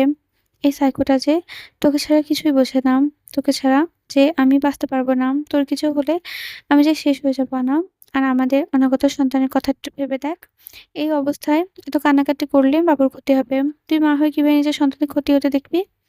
আনিশা তাও ছটফট করছে। সে কোনো কথা কানে তুলছে না। মেহরাব তাকে বোঝাচ্ছে কিন্তু সে কিছুই বুঝতে চাইছে না। হঠাৎ করে আনায়াসা ঢলে পড়ে মেহরাবের বুকে। মেহরাব আনাকে আগলে নেয়। বেচারি সারাটা দিন কান্না করেছে।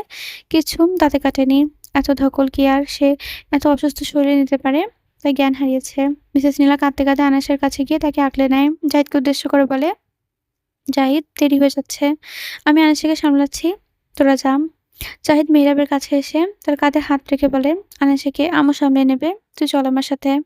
মেহরাব খাটের কাছে এসে একটা পাশ নিয়ে কাঁধে তুলে নেয়। মেহরাব আর জাহিদ পেছনে না তাকিয়ে নরেন খানের খাটিয়া নিয়ে চলে যায়। রাত তখন ১১টা বাজে। মেহরাব আর জাহিদ নরেন খানের দাফনের কাজ শেষ করে কেবল ফিরেছে। সারাটা দিন আনাসে কিছু খায়নি। কান্নাকাটি করে চোখ মুখ একদম ফুলিয়ে ফেলেছে মেয়েটা। কিছুক্ষণ আগেই জ্ঞান ফিরেছে আনায়াসার। কিছু খেতে ইচ্ছে করছে না। মিসেস নীলা অনেক জোরাজুরি করেছে আনাশাকে, তবে সে কিছুই মুখে তোলেনি। শেষে মেহরাব জোর করে আনাশাকে খাইয়ে ঘুম পাড়িয়ে দিয়েছে। আনাশাকে ঘুম পাড়িয়ে মেহরাব চলে যায় নিচে। সেখানে মিসেস নীলা আর জাহিদ বসে আছে। মেহরাব তাদের সামনে গিয়ে জাহিদকে বলে, "জাহিদ, ফুপি এখানে। আর ফুপিকে তুমি আম্মু বললে?" জাহিদ উঠে দাঁড়িয়ে মেহরাবের কাঁধে হাত রাখে আর শুরু থেকে শেষ অবধি সবটা খুলে বলে। মিসেস নীলাও বুঝতে পারে যে এটাই মেহরাব। তিনি তখন ভালো করে মেহরাবকে খেয়াল করেননি। সবটা শোনার পর মেহরাব জাহিদকে জড়িয়ে ধরে বলে, "এতদিন আমার আশেপাশে ছিলে অথচ একবারও বলোনি যে তুমিই জাহিদ?"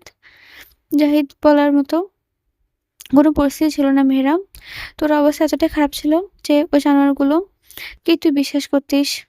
আর তোর মেন্টাল হেলথও খুব একটা ভালো ছিল না তখন। মেহরাব আর কিছু বলে না। সে জাহিদ আর মিসেস নীলাকে খাবার খাইয়ে রুমে নিয়ে যায়। আর মেহরাব চলে যায় তার সেই কুখ্যাত টর্চার রুমে।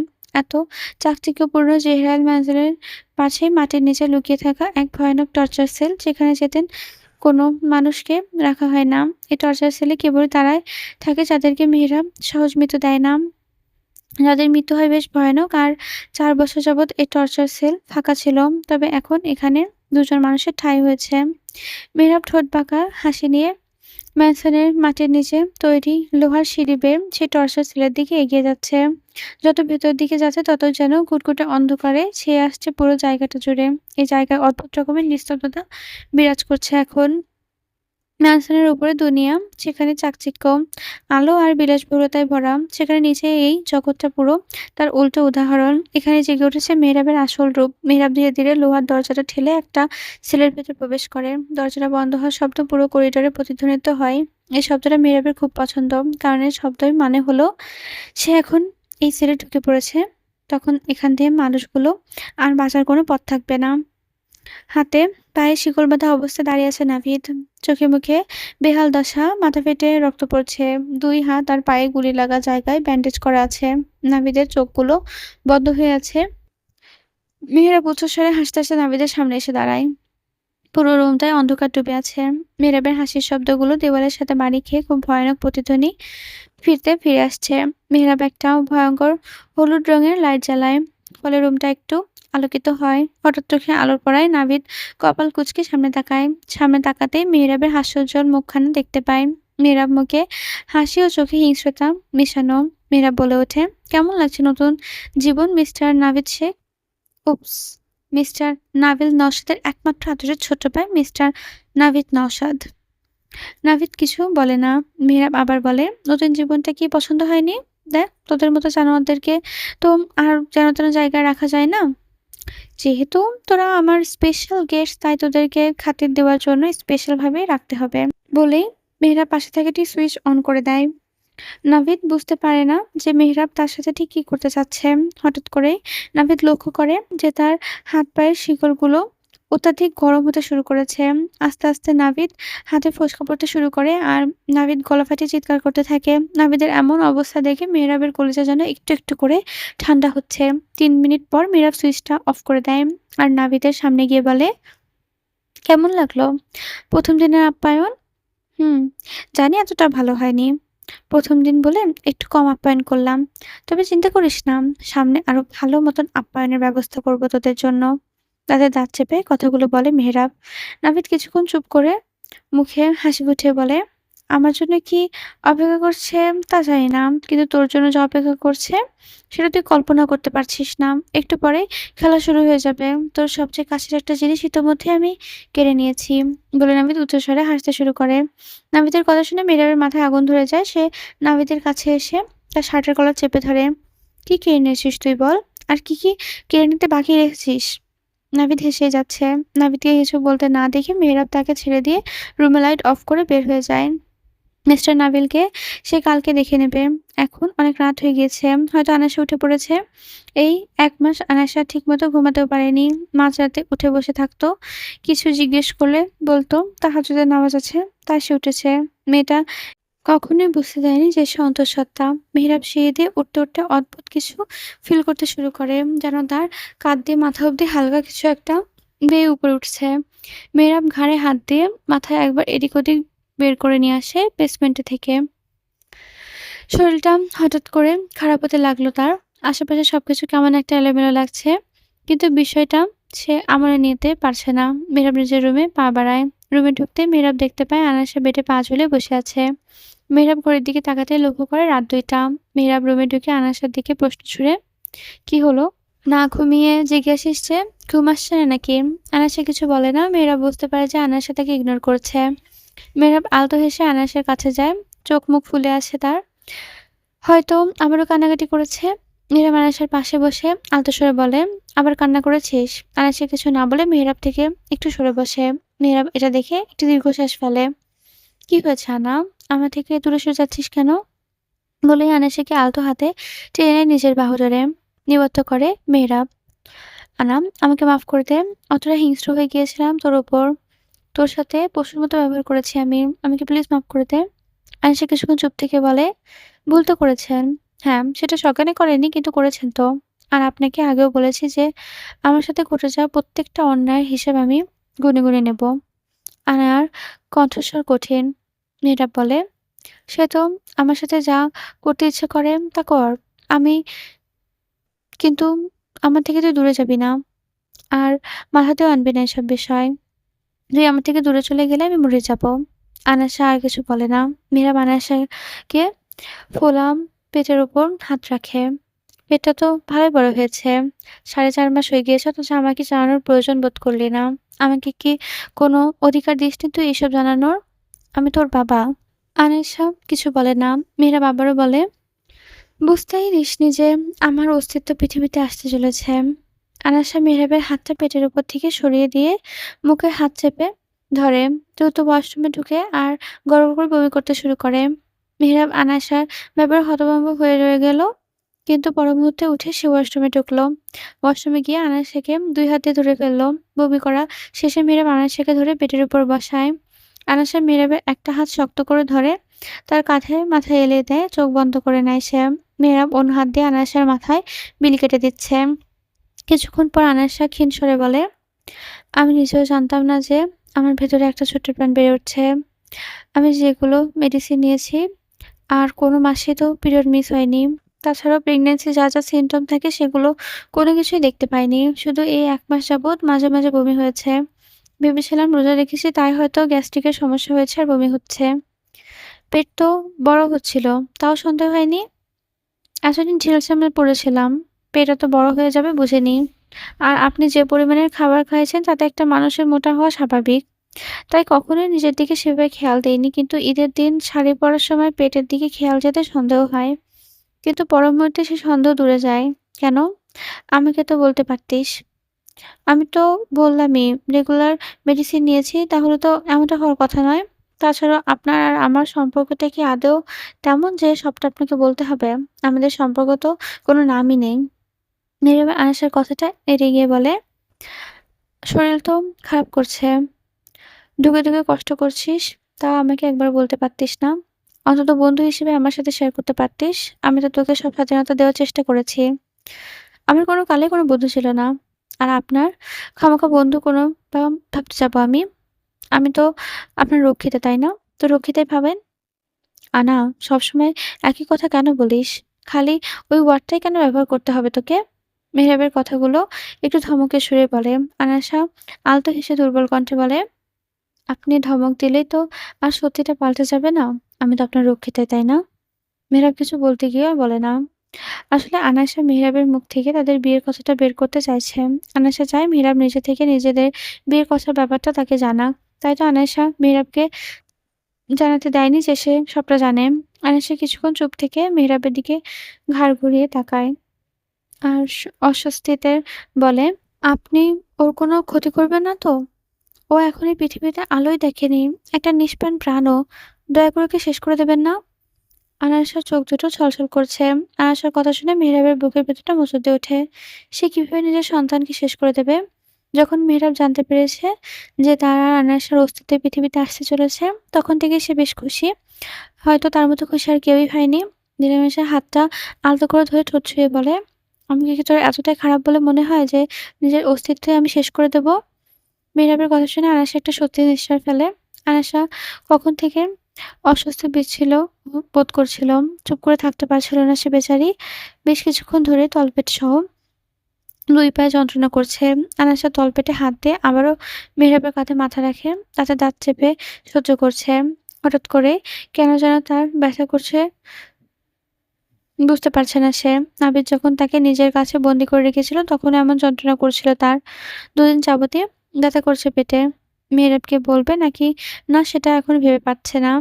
মেহেরাবকে বললে হয়তো এখনই ডক্টর আনবে। আর আনাসা চায় না এই মাঝরাতে ডক্টর আসুক। কিন্তু অন্যদিকে চিন্তাও হচ্ছে, এমনটা হওয়া কি আদৌ স্বাভাবিক? মিসেস নীলাকে একবার বলেছিল, কিন্তু উনি তখন বলেছিলেন যে সারাদিন না খাওয়ার জন্য হয়তো পেটে ব্যথা করছে। তাই আনাসা ব্যাপারটা নিয়ে এত মাথা ঘামায়নি। কিন্তু এখন তো ব্যথা ছড়িয়ে পড়েছে। কি করবে সে? মেহেরাবকে কি বলবে? মেহেরাবের কাঁধে মাথা রেখে আনাসা ছটফট করছে। মেহেরাব আনাসাকে আগলে নিয়ে হঠাৎ বলে ওঠে, আমি ডক্টরকে কল করে আসছি। তোকে দেখে আমার ঠিক বলে মনে হচ্ছে না। কেমন অস্থির, অস্থির করছিস? শরীর কেমন একটা লাগছে? আমার বলতে চাইছিস না, তাই না?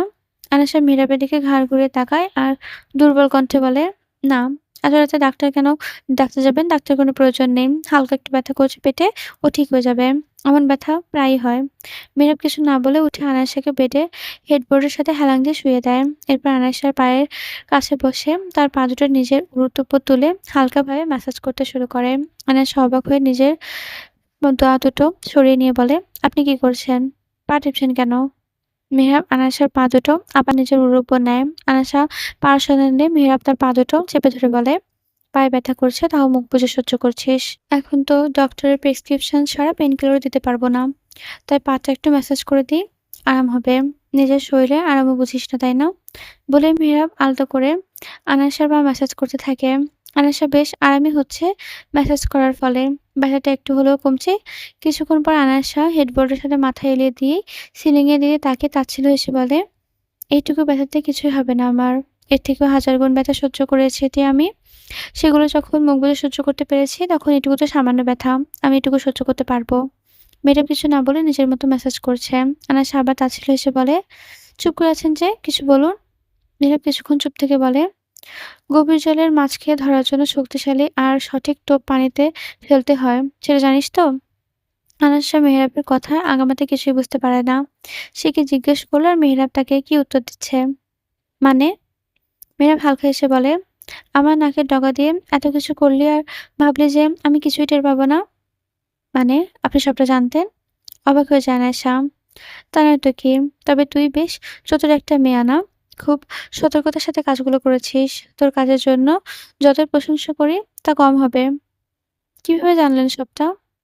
মেহরাব আয়েশার ২ পা নিজের উপর থেকে নামিয়ে আয়েশার গা ঘেঁষে বসে আর নিজের সাথে জড়িয়ে নিয়ে বলে, তুই কি ভেবেছিলি যে জাহিদ আমাকে বলেছিল বলেই আমি তোর উপর টর্চার করা বন্ধ করে দিয়েছিলাম? আয়েশা মাথা তুলে মেহরাবের দিকে তাকায়। মেহরাব আয়েশার কপালে আলতো করে ঠোঁট ছুঁয়ে বলে, আঙ্কেল মানে মিস্টার নাবিলের ওপর সন্দেহ তো আমার সেদিন থেকে শুরু হয়ে গিয়েছিল যেদিন আমি আমার ব্লাড টেস্ট করে জানতে পারি যে আমার রক্তে ড্রাগ পাওয়া গিয়েছে। কারণ আমার যত মেডিসিন আছে সবই উনি দেয়। আর আমি তো ড্রাগ নেই না। তাহলে আঙ্কেল ছাড়া আর কেউই আমাকে ড্রাগ দিতে পারবে না। যদিও ব্লাড টেস্টটা করার বুদ্ধিটা তোরই ছিল, যেটা তুই জাহিদকে দিয়ে বলেছিলি। যেন আমি তোকে সন্দেহ না করি। কিন্তু আমি তো তখন ২-এ ৪ মেলাতে ব্যস্ত ছিলাম। এরপর হসপিটালে সেদিন ফায়েজের সাথে বোঝাপড়া করতে যাওয়ার সময় আমার একটা লোকের সাথে ধাক্কা লাগে আর তার হাত কাটা ছিল, যেটা নাভিদের হাতেও ছিল। আমার স্পষ্ট মনে আছে ওই কাটা দাগটার কথা। আমি চাইলেও কোনোদিন ভুলতে পারব না। এরপর থেকে আমি মিস্টার নাবিলের পেছনে স্পাই লাগাই আর নাভিদকেও খুঁজতে লাগি। হসপিটাল থেকে ম্যানশনে ফিরে স্টাডি রুমে চলে যাই। কিন্তু আমার ল্যাপটপটা ঠিক জায়গায় রাখা ছিল না। আমি সাধারণত যেভাবে ল্যাপটপটা রাখি সেভাবে রাখা ছিল না। তাই সন্দেহ চড়ে ল্যাপটপটা ওপেন করি। সিসিটিভি ফুটেজগুলো চেক করতে দেখতে পাই কিছু ফুটেজ মিসিং। তাই আমার ব্যাকআপ ফুটেজগুলো চেক করি। নাভিদ জানতো না যে আমার কাছে সিসিটিভি ফুটেজের ব্যাকআপও আছে। ওইখান থেকে জানতে পারি যে ও তোর সাথে দেখা করতে এসেছে। স্টোর রুমেও আমার একটা হিডেন ক্যামেরা আছে। যেদিন ফায়জা স্টোর রুমে তোর সাথে খারাপ ব্যবহার করেছিল সেদিন থেকে আমি স্টোর রুমে একটা হিডেন ক্যামেরা লাগিয়ে রেখেছিলাম। কিন্তু এটা আমি কাউকে জানতে দেইনি। ওইখান থেকে জানতে পারি যে নাভিদ তোর আসল বাবা নয়। তখন আমি আরো খোঁজ করতে শুরু করি। সাথে তোর গতিবিধির উপরও আরো গভীরভাবে নজর রাখতে শুরু করি। তোর হাবভাব আমার কাছে অন্যরকম ঠেকছিল। সেদিন কিচেনে তুই জাহিদের সাথে লুকিয়ে ফোনে কথা বলছিলি। আমি হঠাৎ চলে আসায় কায়দা করে হাতে ময়দা মাখিয়ে নিয়ে কৌশলে ফোনটা লুকিয়ে ফেলেছিলি। এরপর থেকে তোর ওপর আরো বেশি নজর রাখতে শুরু করি। এর মধ্যে মিস্টার নাবিল পেছনে লাগানো সেই স্পাই আমাকে জানায় যে মিস্টার নাবিল আর নাভিদ আপন ভাই। মিস্টার নাবিলের ওপর সন্দেহ তো আমার আগেই ছিল, কিন্তু এরপরে আমি এটা জানতে পারি যে যেন ২ টা আপন ভাই ছিল। ওরাই আমার পরিবারকে শেষ করে দিয়েছে আর আমি ওদেরকে ধরতেই চাইছিলাম। কিন্তু তারপর ভাবলাম দেখা যাক আমার আনার দৌড় কত দূর। সে কিভাবে আমার সামনে সবটা আনে। বলতেই হবে তুই একটা মাস্টার প্ল্যান করেছিলি। মেহরাবের কথাগুলো শুনে তো আনায়াসা চোখ কপালে উঠে যায়। সে মেহরাবের দিকে তাকায় আর তার বাহুডোর থেকে উঠে পড়ে। এত কিছু জানাতেন যখন, জানার পরও তাহলে আগে থেকে কিছু বলেননি? মেহরাব আবারও আনায়াসাকে নিজের কাছে টেনে নিয়ে আলতো স্বরে বলে, ওই যে বললাম না, আমার গোপীচরের মাছটাকে কি করে সেটা দেখার জন্য খুবই মনটা ছটফট করছিল। এজন্য আমি কিছু বলিনি। মেহরাব কথা শুনে আনায়াসা চুপ হয়ে যায়। মেহরাব উঠে আনায়াসার পেটে আলতো করে চুমু খেয়ে বলে, আম্মু, তোমার মামা মনে করে যে সে একাই শুধু চালাক। আমি যেন কিছুই বলছি না। তোমার মাম্মা তো জানে না যে সে যদি চলে টানাটানে তাহলে আমি চলি পাতায়। মেহরাবের আলতো স্বরে আনাসা একটু কেঁপে ওঠে।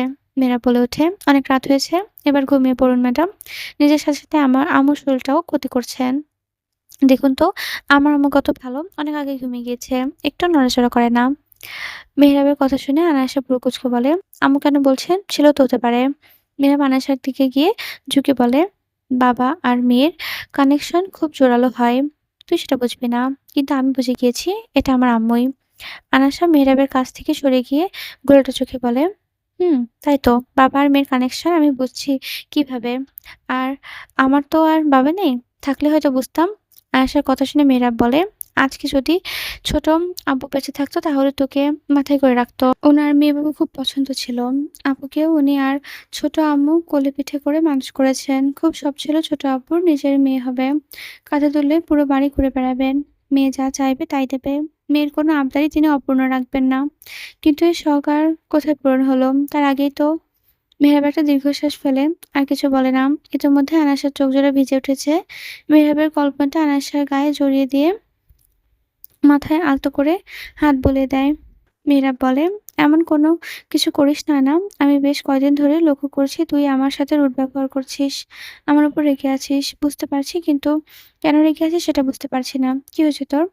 আনায়াসা উল্টো দিকে ঘুরে বলে, খুব তো বুদ্ধির জাহাজ, জ্ঞান একদম টনটন করছে আপনার। কিন্তু কিছু করার আগেই তো আপনি সব বুঝে যান।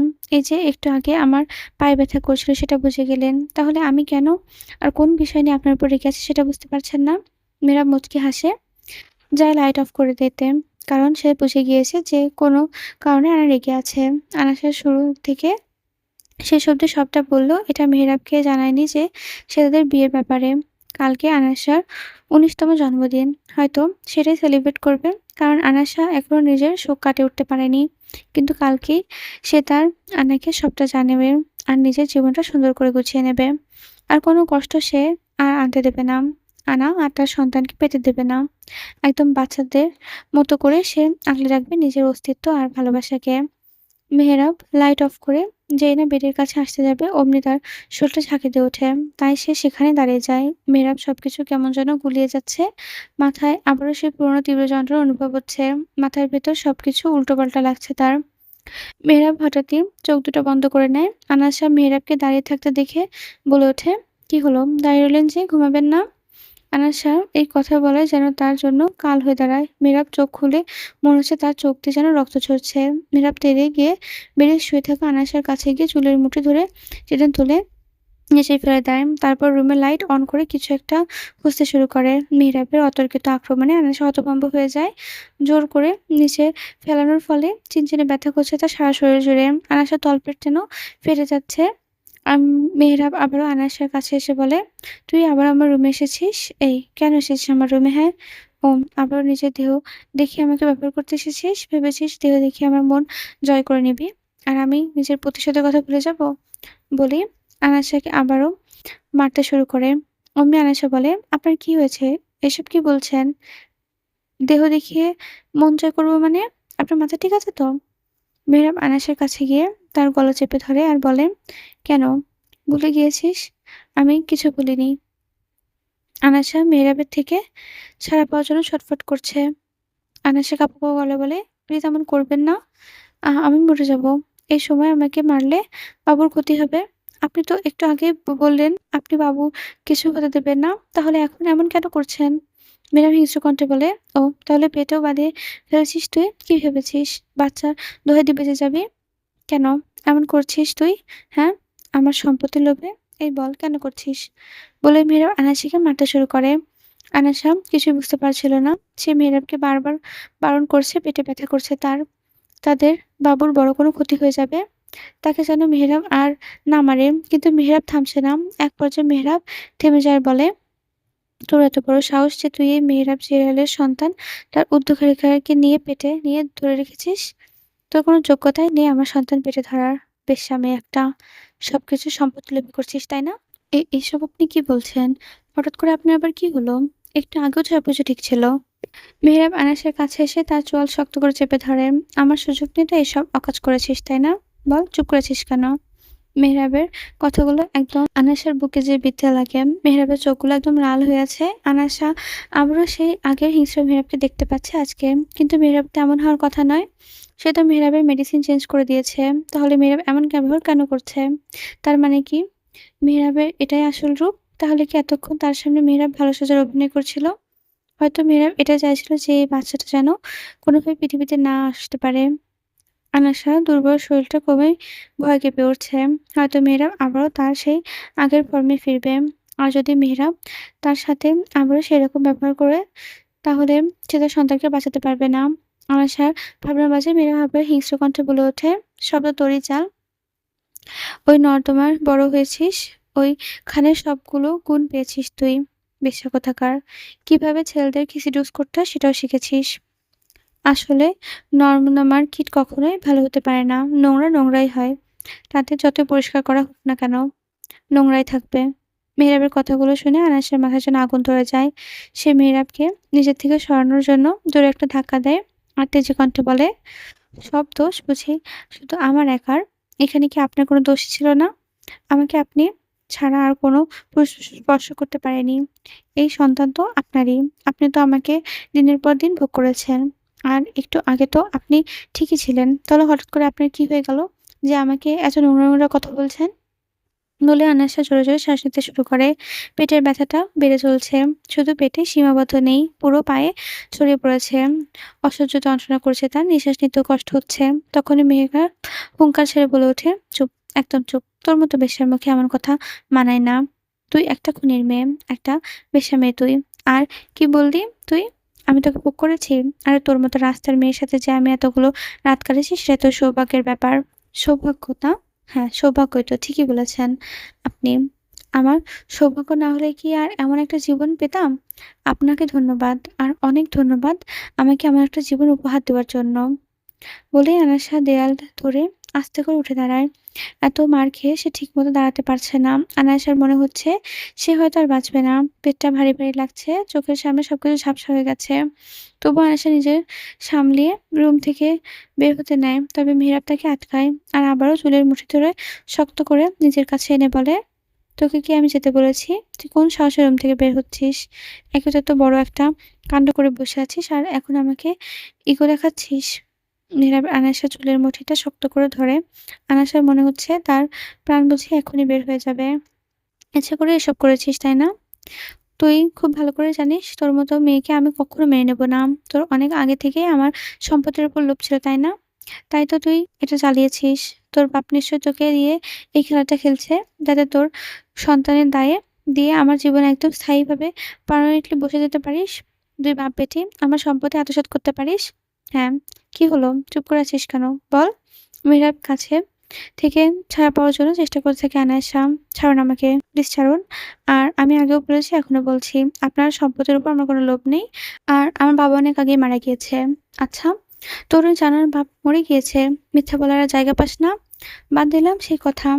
আগে বল, কেন এই কাজ করতে গেলি তুই? আমি তো তোকে প্রতিদিন মেডিসিন দিতাম। এমন তো হওয়ার কথা না, তাহলে কিভাবে হলো? নিশ্চয়ই তুই মেডিসিনগুলো ঠিকমতো নিতিস না।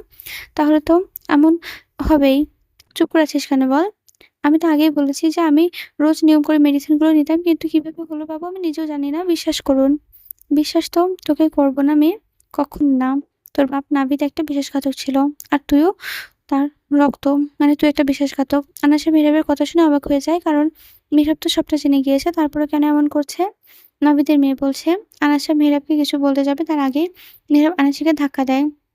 ফেলে দেয় নিচেই। ধাক্কা সামলাতে না পেরে আনাসা আবার নিচে পড়ে যায়। এখন আনাসার শরীরটা এক ফোঁটাও শক্তি পাচ্ছে না উঠে দাঁড়ানোর জন্য। মেয়েরাবকে কিছু বলবে তার শক্তিও নেই তার। ব্যথায় তার শরীরটা টনটন করছে। তাই আনাসা ঠায় পড়ে রইল মেঝেতে। আনাসার মুখে টু শব্দও করছে না। আর করবে বা কিভাবে? তার যে কথা বলার শক্তিটুকু নেই। তাই তো নীরব দর্শকের মতো নিচে পড়ে রয়েছে সে। আনাসাকে চুপ থাকতে দেখে মেহেরাব পায়ে রক্ত উঠে যায়। তাই সে আয়েশার কাছে গিয়ে তাকে আবারও মারতে শুরু করে। সে আয়েশাকে এলোপাথারি মারতে লাগলো। "আজ তোকে শেষ করব, আর এই বাচ্চাটাকেও। কাউকে ছাড়ব না। তোর মতো রাস্তার মেয়ে বেঁচে থাকার কোনো অধিকার নেই।" কথাগুলো শুনে আয়েশার বুকটা কেঁপে ওঠে। তাই তো সে নিজের সর্বশক্তি দিয়ে মেঝেকে আঁকড়ে ধরে। নীরবের পা থেকে নিজেকে বাঁচাতে লাগে। কাঁদতে, কাঁদতে বলে, "এমনটা করবেন না প্লিজ। বাচ্চাটার তো কোনো দোষ নেই। বাচ্চাটা তো নিষ্পাপ বলুন। তাহলে ওকে কেন এমনটা করছেন, শাস্তি দিচ্ছেন? আপনি প্লিজ এমন করবেন না। ওর জন্মের পর আপনাকে আমার সাথে থাকতে হবে না। যা করতে চাইবে তখন করবেন। তবুও ওকে এখন মারবেন না।" নীরব আনাশাকে লাথি মেরে নিচে থেকে দূরে সরিয়ে দেয়। লাঠিটা সোজা গিয়ে আনাশার তলপেটে লাগে। নীরব আর এক মুহূর্ত সেখানে না দাঁড়িয়ে চলে যায়। এই লাথি মারার ফলে আনায়াসা বিল্ডিং হতে শুরু করে। এত রক্ত দেখে আনায়াসার জানের পানি শুকিয়ে গিয়েছে। তার হাত-পা ব্যথির মতো ছটফট করছে, কাঁপছে। সে আর কষ্ট সহ্য করতে পারছে না। কষ্টের চোটে দেয়াল ধরে উঠতে দাঁড়ানোর চেষ্টা করে। অনেক কষ্টে উঠে দাঁড়ায়। দাঁড়াতেই কিন্তু আবারও পড়ে যায় সে। ফলে সে বেশ আঘাত পায়। ব্যথায় চিৎকার দিয়ে ওঠে। দাঁতে দাঁত চেপে ব্যথা সহ্য করে। আবার দেওয়াল ধরে ওঠার চেষ্টা করে সে। এবার উঠেও দাঁড়ায় আনায়াসা। ঠিকমতো দাঁড়াতেও পারছে না ব্যথার জন্য। তাও অনেক কষ্টে দেয়াল ধরে হাঁটতে শুরু করে। আস্তে, আস্তে রুম থেকে বের হয়ে সিঁড়ির দিকে এগোতেই বলে, "আরেকটু সহ্য কর আমার সোনা। মামা তোকে কিছু হতে দেবে না। তোকে পাপা অনেক খারাপভাবে আঘাত করেছে। কিন্তু তোর কিছুই হবে না। কিন্তু আমি তোকে কিছুই হতে দেব না। আমি থাকলে তোর কিছু হবে না।" আনায়াসা সিঁড়ি দিয়ে অনেক কষ্টে নেমে জাহিদের রুমের দিকে এগিয়ে যায়। ইতোমধ্যেই আনায়াসার চোখ-মুখ সব ফ্যাকাশে হয়ে গিয়েছে। পুরো সিঁড়ি জুড়ে রক্তে ছড়িয়ে আছে। আনায়াসা জাহিদের রুমের সামনে গিয়ে দরজা নাড়তে শুরু করে। আনায়াসার শ্বাসকষ্ট শুরু হয়ে গিয়েছে। ঠিকমতো শ্বাস নিতে পারছে না। বড়, বড় শ্বাস টানছে। বেশ কয়েকবার টোকা দিতেই জাহিদ ঘুম, ঘুম চোখে দরজা খোলে। আনায়াসাকে এত রাতে নিজের রুমের সামনে দেখে জাহিদ একটু চমকে যায়। জাহিদ আনায়াসাকে জিজ্ঞেস করে, "কি হয়েছে বোনু? এত রাতে এখানে? আর তোর চোখ-মুখ এত ফ্যাকাশে লাগছে কেন?" আনায়াসা অনেক কষ্টে বলে, "ভাইয়া, তোমাকে সব বলব। আগে আমাকে হসপিটালে নিয়ে চলো। দেরি হয়ে গেলে বাবুকে আর বাঁচাতে পারব না।" জাহিদ এতক্ষণে আনায়াসাকে ঠিক খেয়াল করেনি। আনায়াসার দিকে ভালো করে তাকাতেই জাহিদ দেখতে পায় যে তার জামায় রক্ত লেগে আছে। আনায়াসা আর বেশিক্ষণ দাঁড়িয়ে থাকতে পারে না। সে ধপ করে বসে পড়ে। জাহিদের পাশে রুমে মিসেস নীলা ছিলেন। জাহিদ তাড়াহুড়ো করে মিসেস নীলাকে ডাকতে থাকেন।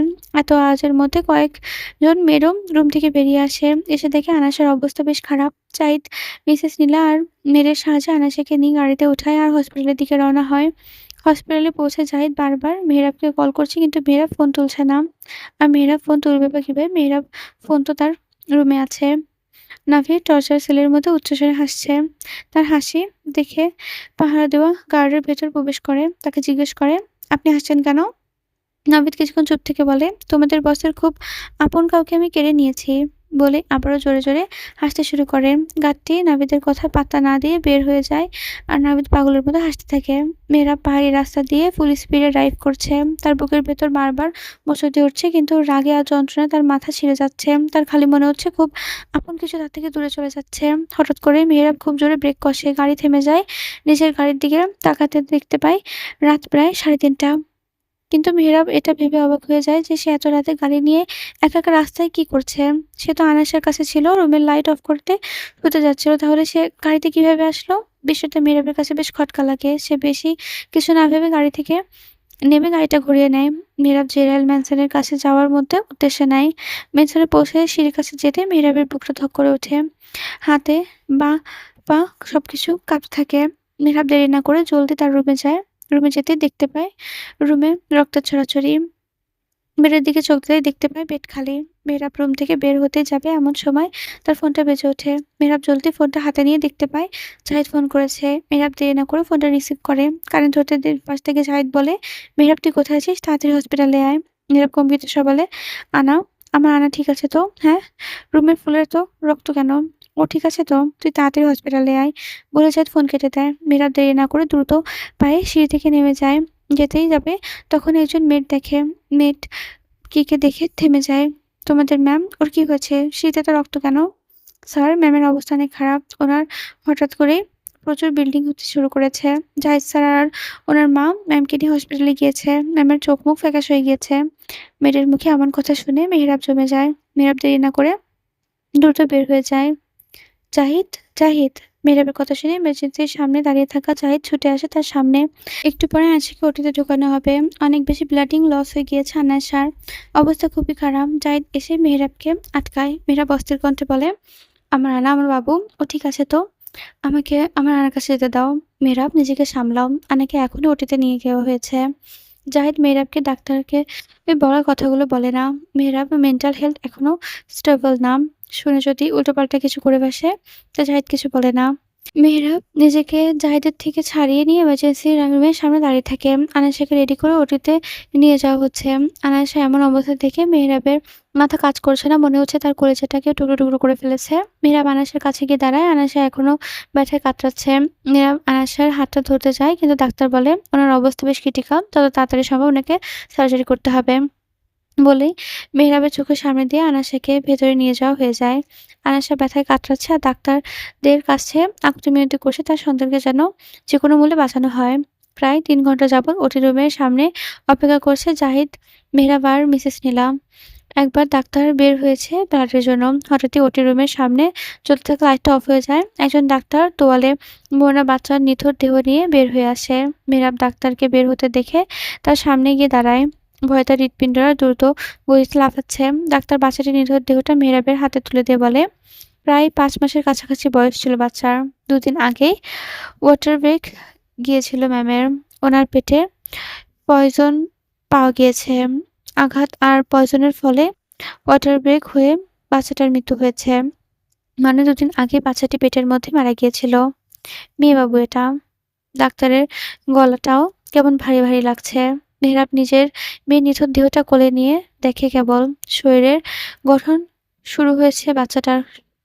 একদম ছোট ছোট হাত পা, মুখের গঠনও ভালোভাবে বোঝা যাচ্ছে না।